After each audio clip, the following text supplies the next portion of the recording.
Secret in Their Eyes is about a group of investigators whose lives are torn apart by a brutal murder. It takes place in 2002. And for half the story, it's 2015, and this one man, whose name is Ray Caston, has come back to the city where the crime took place.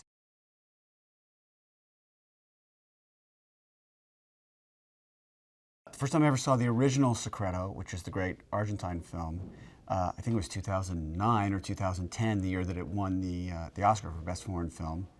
And I was completely blown away by the movie, just had a reverence for it that sort of bordered on awe. And then one day I got a call from Mark Johnson, who's Oscar-winning producer, asking me if I wanted to adapt it, to do the American version of it. And at first I was hesitant just because you don't want to take on anything that's so great that you feel like you're sort of dwarfed by it before you even start.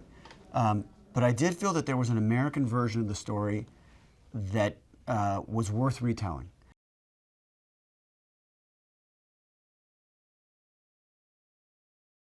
Here's why I love Juan Campanella.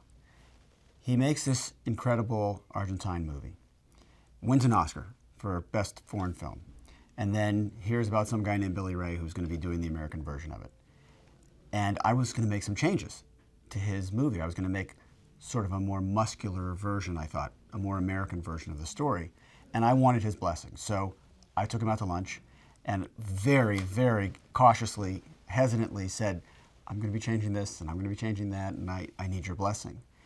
And not only did he give me his blessing, but he said to me, I took the author of the novel out to the same lunch before I made the movie because I was going to be changing things in the novel and I wanted his blessing. And the same way that the novelist was gracious with him, he was gracious with me.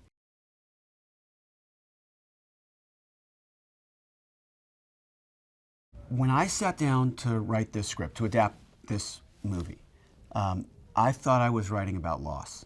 That's what I thought it was about. The script dictated something else to me during the process of the first couple drafts.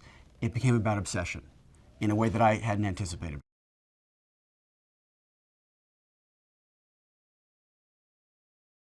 Ray is a highly driven, very functional guy who made a mistake that he thinks cost someone a life, and he can't get past it. And part of the reason he can't get past it is because not only the guilt, but that it cost him the love of his life, who's Claire. And for 13 years, he's been trying to make it right.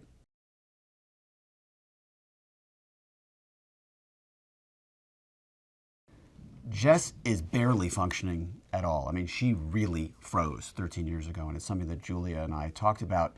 For the last 13 years, Jess probably hasn't been on a date. She probably hasn't left town. I mean, her life just stopped. Her heart kept beating, so she kept going to work every day, but she was dead in a certain way. And the story is ultimately about Ray trying to set all these people free. In particular, he's trying to liberate Jess, because she's had this horrible blow and she hasn't recovered.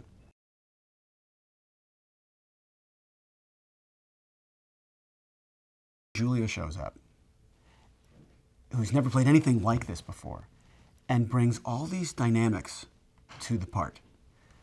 There's a huge range of emotions that Julia brings because Julia is the gifted actress that she is. And then there's this other level that she brings to this movie because she's as courageous as she is. She went to places I've never seen her go to before.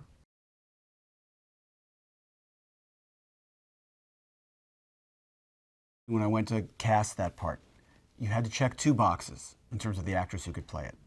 It has to be the girl you can't get over, or the movie makes no sense. And it has to be someone who's credible as a DA. And it's very hard to find someone who's both.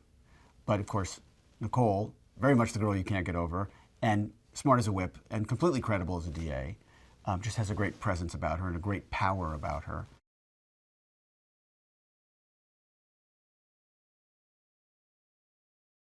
Sometimes you can have great actors together and not have great chemistry together. And that's a lot of work for a director. But I didn't have that issue on this movie because Julia, once Zoe was cast, contacted her without my knowledge and said, can I take you out for tea?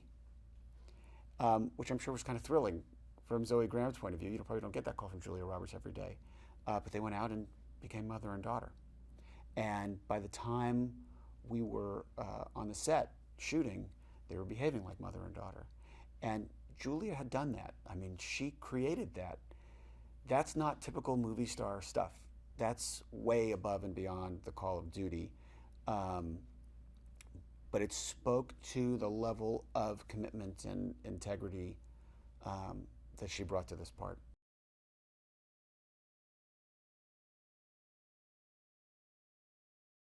Chiwetel in Nigerian means God brings. And in this case, it was certainly apt. He was a complete blessing from the start. Just profoundly intelligent, very challenging, and by that I don't mean difficult. I mean he looks at everything and wants to deconstruct it and understand how it works and can it be made to work better, and I mean tiny details. Just relentless intellect.